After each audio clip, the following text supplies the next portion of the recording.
Hi friends, ಹೇಗಿದೆ ನೋಡಿ egg masala. Super ಆಗಿದೆ, ಅಷ್ಟೇ ಟೇಸ್ಟ್ ಕೂಡ ಇದೆ. ಇದನ್ನು ನೀವು ಒಮ್ಮೆ ಟ್ರೈ ಮಾಡಿ. ನಿಜವಾಗ್ಲೂ ಮನೆ 2 ಸಲ ಮಾಡೇ ಮಾಡ್ತೀರಾ.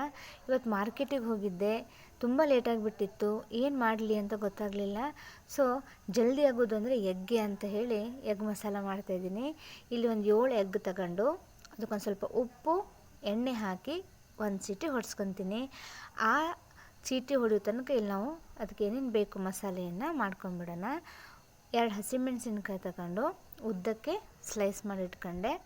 ಆಮೇಲೆ ಸ್ವಲ್ಪ ಕೊತ್ತಂಬರಿ ಸೊಪ್ಪು, 1 ಟೊಮೆಟೊ. ಇಲ್ಲಿ ಟೊಮೆಟೊನ ನಾನು ಸಣ್ಣಗೆ ಕಟ್ ಮಾಡಿಲ್ಲ, ಲೇಟ್ ಆಗಿಬಿಟ್ಟಿದೆ. 2 ಹೋಳು ಮಾಡಿ ಇಟ್ಟಿದ್ದೀನಿ ಅಷ್ಟೇ. 1 ಈರುಳ್ಳಿ, ಅದನ್ನು ಕೂಡ ದಪ್ಪಕ್ಕೆ 2 ಹೋಳು ಮಾಡಿ ಇಟ್ಕೊಂಡೆ. ನೆಕ್ಸ್ಟು ಇನ್ನೊಂದು ಈರುಳ್ಳಿ ತಗೊಂಡು ಇದನ್ನು ಮಾತ್ರ ನಾವು ಚಿಕ್ಕದಾಗಿ ಪೀಸ್ ಮಾಡ್ಕೋಬೇಕು. ಇದನ್ನು ಒಗ್ಗರಣೆಗೆ ಹಾಕಲಿಕ್ಕೆ ಬೇಕು. ಮತ್ತು ಯಾವುದನ್ನು ಕೂಡ ಚಿಕ್ಕ ಪೀಸ್ ಮಾಡ್ತಾ ಕೂತ್ಕೊಂಡಿಲ್ಲ.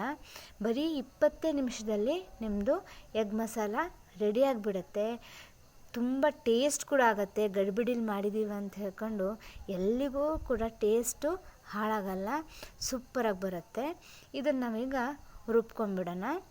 ಈ ಈರುಳ್ಳಿ ಜೊತೆಗೆ ಗೋಡಂಬಿ, ಇದು ಮೇನು. ಇಲ್ಲಿ ಕೊಬ್ಬರಿ ಯೂಸ್ ಮಾಡ್ತಾಯಿಲ್ಲ, ಲೇಟಾಗಿದೆ, ತುರ್ಕೊಳ್ಳಿಕ್ಕೆಲ್ಲ ಟೈಮ್ ಇಲ್ಲ.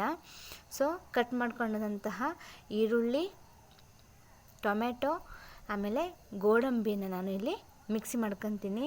ಇಲ್ಲಿ ಯಾವುದೇ ರೀತಿಯ ಮಸಾಲೆ ಹಾಕ್ತಿಲ್ಲ. ನೀರು ಹಾಕಿ ಫೈನ್ ಪೇಸ್ಟ್ ಮಾಡ್ಕೊಳ್ಳಿ. ಅಲ್ಲಿ ಪೇಸ್ಟ್ ಮಾಡ್ಕೊಳ್ಳೋ ತನಕ ಕುಕ್ಕರಿಗೆ ಸಿಟಿ ಆಗೇ ಬಿಡ್ತು. ಎಗ್ ಕೂಡ ನಾನು ಸಿಪ್ಪೆನ ತಗೊಂಡ್ಬಿಟ್ಟೆ.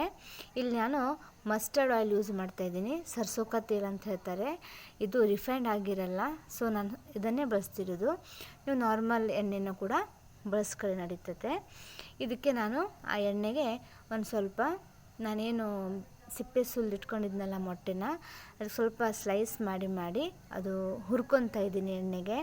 ನಾವು ಯಾವುದೇ ಕಾರಣಕ್ಕೂ ಯಾವಾಗಲೂ ಕೂಡ ಎಗ್ ಮಾಡಬೇಕಾದ್ರೆ ನಾವು ಮಸಾಲೆ ಮಾಡಿ ಎಗ್ಗನ್ನು ಹಾಗೆ ಬಿಟ್ಬಿಡ್ತೀವಿ, ಅದು ಟೇಸ್ಟ್ ಕೊಡಲ್ಲ. ಒಂದು 2 ನಿಮಿಷ ಲೇಟಾದರೂ ಪರವಾಗಿಲ್ಲ. ಸ್ವಲ್ಪ ಎಣ್ಣೆ ಹಾಕಿ, ಮೊಟ್ಟೆ ಹಾಕಿ, ಖಾರದ ಪುಡಿ, ಅರಿಶಿನ ಪುಡಿ ಹಾಕಿ, ಒಂದು ಸ್ವಲ್ಪ ಉಪ್ಪು ಹಾಕಿ ಲೈಟಾಗಿ ಫ್ರೈ ಮಾಡ್ಕೊಳ್ಳಿ. ಅದರದ್ದು ಟೇಸ್ಟೇ ಬೇರೆ ಲೆವೆಲಿಗಾಗಿರುತ್ತೆ. ಇದನ್ನು ಸ್ವಲ್ಪ ಹಾಕಿ ನೀವೇನು ಮಾಡಿ ಲೈಟಾಗಿ ಫ್ರೈ ಮಾಡ್ಕೊಳ್ಳಿ. ಎಲ್ಲ ಮಸಾಲೆನ ಆ ಎಗ್ ಹಿರ್ಕೊಂಡ್ಬಿಡುತ್ತೆ. ಆವಾಗ ನಾವು ಅದ್ರ ಸಾರು ಮಾಡ್ತೀವಲ್ಲ, ಅದ್ರ ಜೊತೆಗೆ ಅದನ್ನು ತಿಂದಾಗ, ಮೊಟ್ಟೆ ತಿಂದಾಗ ಅದರದ್ದೇ ಒಂಥರ ಚೆನ್ನಾಗಿರುವಂಥ ಟೇಸ್ಟ್ ಬರುತ್ತೆ. ಢಾಬಾಗಳಲ್ಲೆಲ್ಲ ನೋಡ್ರಿ, ಮೊಟ್ಟೆನ ಹೀಗೆ ಮಾಡಿರ್ತಾರೆ. ಇಷ್ಟಾದಮೇಲೆ ಈ ಮೊಟ್ಟೆನ ಒಂದು ಪ್ಲೇಟಿಗೆ ತಕ್ಕೊಳ್ಳೋಣ. ಇದನ್ನು ನಿಮ್ಮ ಮಕ್ಕಳು ಹೀಗೆ ಕೊಟ್ಟರು ಕೂಡ ಹಾಗೆ ತಿಂದುಬಿಡ್ತಾರೆ. ಇದು ಅಷ್ಟೇ ರುಚಿಯಾಗಿರುತ್ತೆ. ಉಪ್ಪು ಖಾರ ಹಾಕಿರ್ತೀವಲ್ಲ, ಸೂಪರ್ ಟೇಸ್ಟ್ ಬಂದಿರುತ್ತೆ. ಈಗ ಇದೇ ಪ್ಯಾನ್ಗೆ ನಾನು ಇನ್ನೊಂದು ಸ್ವಲ್ಪ ಎಣ್ಣೆ ಹಾಕಿ ಮಸಾಲೆನ ಫ್ರೈ ಮಾಡ್ಕೊಂಬಿಡೋಣ. ಎಣ್ಣೆ ಬಿಸಿ ಆದಮೇಲೆ ಸ್ವಲ್ಪ ಜೀರಿಗೆ ಚಟ್ಪಟ ಅಂತ ಅಂದಮೇಲೆ ನಾವು ರುಬ್ಕೊಂಡಿರುವಂತಹ ಮಸಾಲೆಯನ್ನು ರುಬ್ಕೊಂಡಿರುವಂಥ ಏನು ಗೋಡಂಬಿ ಏನಿದಾವಲ್ಲ ಅದನ್ನು ಹಾಕ್ಕೋಬೇಕು. ಅದಕ್ಕಿಂತ ಮುಂಚೆ ಹಸಿಮೆಣಸಿನಕಾಯಿ, ಈರುಳ್ಳಿ ಇವನ್ನ ಹಾಕಿ ಫ್ರೈ ಮಾಡಿ.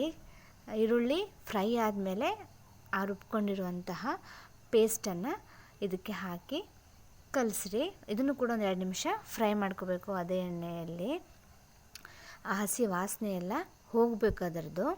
ಒಂದು 2 ನಿಮಿಷ ಆದಮೇಲೆ ಶುಂಠಿ ಬೆಳ್ಳುಳ್ಳಿ ಪೇಸ್ಟು 1 ಚಮಚ ಹಾಕಿ ಫ್ರೈ ಮಾಡ್ಕೊತಿದ್ದೀನಿ.